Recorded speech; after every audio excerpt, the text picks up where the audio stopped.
But now, back to my take it to the bank like Tim Duncan prediction. For once, this is not like me, but I have to go with the chalk that I can't actually believe is the chalk. Oh, I definitely think the Celtics should be prohibitive favorites to win it all, but I am pleasantly shocked. My Oklahoma City Thunder are favored to win the West. They're favored to win the West. So that's my finals. Boston, OKC, something I never could have imagined growing up in Oklahoma City when the only pro sport we had was minor league hockey. True, minor league hockey. So now, before I explain my pick, get a quick flashback to last year's prediction, which was Celtics, Lakers. Yep. 1 year ago, I picked LeBron's team to win the West, that they should have won the year before, if not for LeBron's choking. But I seriously thought Rob Pelinka, their GM, had added enough clutchness around LeBron, supporting LeBron, starting with Gabe Vincent, who had come up clutch so many times in playoff games for the Heat. So, as the British say, I was in for a penny, in for a pound. So I went Lakers over Celtics. I was going to pick LeBron's team to win the West. Might as well go all in and pick LeBron's team to win it all. Besides, I've never been quite sold on Jason Tatum, and I did not see Jaylen Brown coming like that in the postseason. So now I'm going to go Celtics in 5 over my Thunder in the finals, just as the season 5 over the Mavs happened last year. Jaylen Brown is the baddest man in basketball. Jaylen Brown's the baddest man on the basketball planet. Nobody plays with more clutch fury than this man. Last year's MVP, of course, of the conference finals and the finals. Jason Tatum is a nice player. He's a little taller, a little more all-around talented than the co-star that he barely coexists with. That's JB. But Jaylen Brown has it. Jaylen Brown is the coldest-blooded basketball killer on that team. So last regular season, JT averaged 27, 8, and 5 to JB's 23, 6, and 4. And I don't doubt their stats will be comparable to that this season, which is why Jaylen will never win a regular season MVP. He's going to split stats, but trust me, he's the driving force of this team.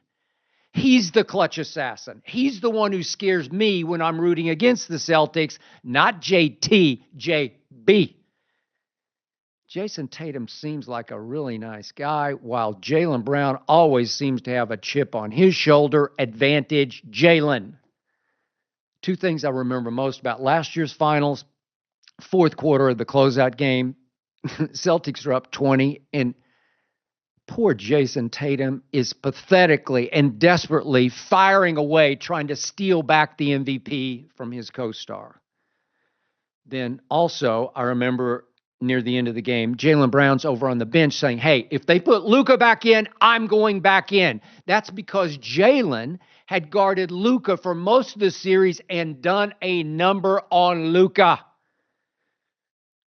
The same Luka who had shot, this was a career high, 38% from three in the regular season, who had shot 43% from three against Minnesota in the conference finals, had managed only 24% from three in the finals against Boston, including 2 for 9 from three in that closeout game. That had a whole lot to do with Jaylen Brown.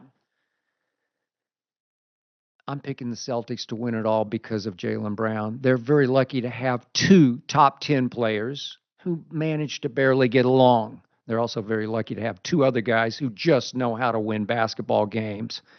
I'm talking about Drew Holiday and Derek White. But they don't win a championship without JB. Now, speaking of having 2 top 10 players, once again, I got to be honest. I'm speaking straight from my basketball bouncing heart. Once again, I was tempted to pick the Lakers to win a loaded West. Well, it's loaded with good but not great teams. But I mean, help me out here. You watch the Olympics, right? Who was the MVP? LeBron. Who was the gold medal winning team's best defensive player by far? Anthony Davis, who also did his share of damage on the offensive end. So didn't LeBron and AD look like two top 10 players? Maybe even top 5 players? I mean, tell me I'm wrong, but that's what I saw. LeBron looked 39 going on 25. So what happened to the Lakers last year? The Lakers I picked to win it all. 4 key players were hurt and pretty much stayed hurt the whole year. No Gabe Vincent, no Jared Vanderbilt, no Christian Wood, no Cam Reddish. What if all 4 get and stay healthy this year? What if Austin Reeves just keeps getting better and better and more clutch? What if D'Lo and Rui keep taking turns giving this team big nights? What if Dalton Connect is as valuable as I think he's going to be as an off-the-bench igniter scorer? This kid just stays in fearless attack mode. He is long, he is clever, he is supremely confident. The Lakers stole Dalton Connect at 17. He will contribute. So, once again, I bring it up again. Forgive me. The only issue I could see derailing this team is LeBron's blind love for his son, who was drafted, of course, number 55 in the second round. I'm sorry, this team is just too deep for 6'1" Bronny to get 10 or 15 minutes a night without causing a mutiny. 6'5" Max Christie, a former second-round pick, now entering his 3rd season, sure looks ready to me for those Bronny minutes as a shooter and a defender. So I do not wish the Bronny problem on rookie coach J.J. Redick. But hey, I like Darvin Ham coaching this team. 2 years ago, in Darvin's rookie year as a coach, Darvin somehow coached the Lakers into the conference finals against the eventual champ Denver. And 4 straight times, games were highly winnable going into the fourth quarter. And in those 4 combined fourth quarters, LeBron shot 7 for 23 and 1 of 10 from 3. And in the final moments of the closeout game, LeBron bleeping James had 2 game-tying shots and failed to get either one of them even up to the rim. Didn't touch the rim with either one of those last 2 tying potential shots. And then last year, I'm sure you remember this, you blind witnesses, in the first round against Denver, LeBron pouted and basically shut down in the fourth quarter of game 1. Then he missed a wide open game-tying 3 at the end of game 2. Lakers lost in 5. Darvin Ham lost his job. Somebody had to lose a job. LeBron certainly wasn't going to lose his. Darvin Ham got scapegoated. But hey, I actually think J.J. Redick will do just fine as the coach because he's actually just the lead assistant. LeBron James coaches this team, which will lose in the conference finals to my Oklahoma City Thunder. I fell in love with the Thunder early last season, only partly because they play in my hometown. This team is just so much more lovable than that KD Westbrook Harden team that did make it all the way to the finals and made possible LeBron's first ring. Remember that? It's about damn time. This Thunder team is the first NBA team I can ever remember with college rah-rah unity and chemistry and camaraderie. These kids, boys to men, love to win together, and they love to do on-court post-game interviews together as one big, happy family. The only player who never quite fit into all that, who slumped in the playoffs, was Josh Giddey, who's now a Chicago Bull. Genius GM Sam Presti struck again, going bingo, bingo in the offseason. adding a two-time All-NBA defender in Alex Caruso, who just knows how to play basketball and who plays hard.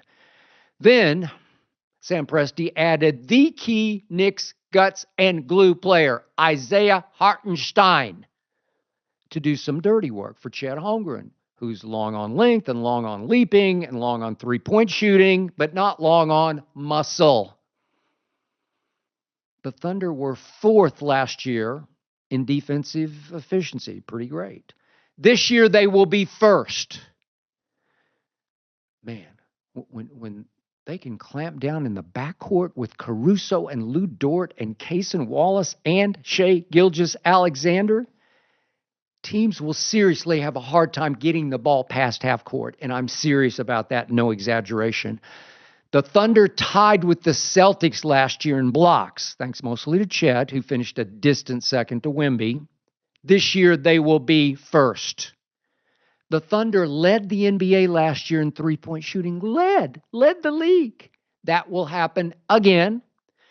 Yet, last year, the Thunder were fourth worst in rebounding. This year, that will improve dramatically.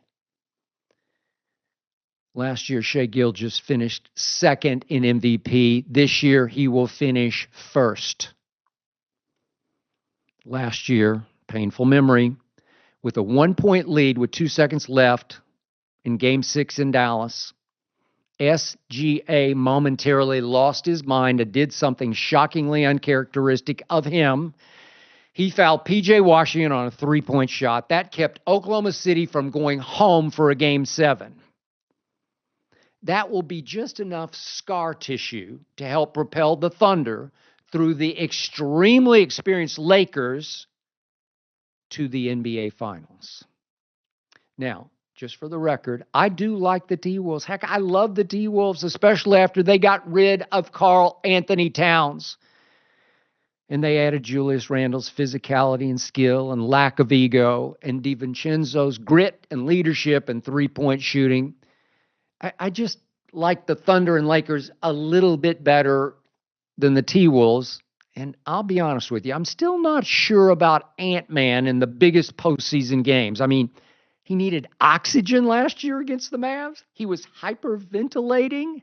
Baby Jordan? Really? The Mavericks are just too dependent on Luka's three-point shot, and I just don't trust it consistently through a long playoff run. Kyrie is now an every other night star, and Klay, on his last legs, is an every third or fourth night star. The Nuggets will ultimately curse the day they signed Russell Westbrook and entrusted him with their point guard role. I'm just not sure how far Kevin Durant can carry the Suns at what seems like an old 36. And somehow he and Devin Booker have never had that great click, that dynamic duo. Somehow it never quite worked between the two of those guys. I'm not sure how far Steph, going on 37, can carry what's left of Draymond Green. The Clippers have moved into a new home fit for an LA dynasty, just as Kawhi's failing knees are flaring up again. This team will go only as far as those knees can carry it. Steve Ballmer should be on his knees praying. If Ja has grown up, he could carry Memphis a long way. If Zion has grown down, he could carry New Orleans on a deep run. As much as I love De'Aaron Fox, I do not love DeMar DeRozan for the Kings. Ime's Rockets won 41 games last year, half their games. And I won't be surprised if they win 47 this year. I will watch them every night, trust me. Surely Wemby, with veteran wisdom from CP3 and Harrison Barnes, can lift the Spurs from 22 wins to at least, 32? If not, the coach must go. Yes, I mean that coach. Now to the East. On paper, the best team in all of basketball is in Philadelphia.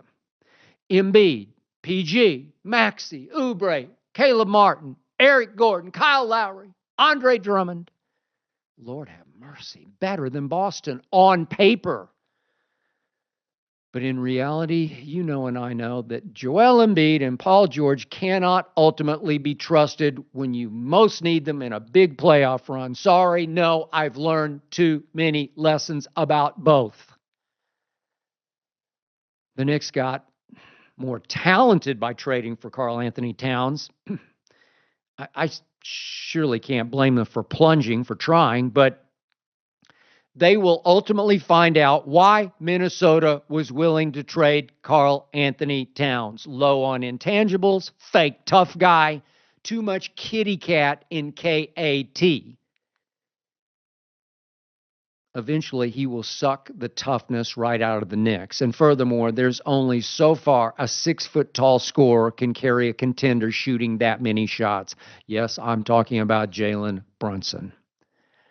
I said a year ago the Bucks would struggle after they basically swapped Drew Holiday for Dame, who's seriously mostly a pretty shooter who can come and go, rise and fall in clutch situations, and who just doesn't have the defensive gene. The Pacers and Heat and Cavs and Magic are all nice teams. Who will battle it out with the Knicks and Bucks for third best in the East? But the Celtics will beat the Sixers in 5 in the conference finals when Joel Embiid is limping on a bad knee and sick with stomach flu, and Paul George goes 1 for 12 from 3 in the closeout game. Celtics, Thunder, NBA Finals.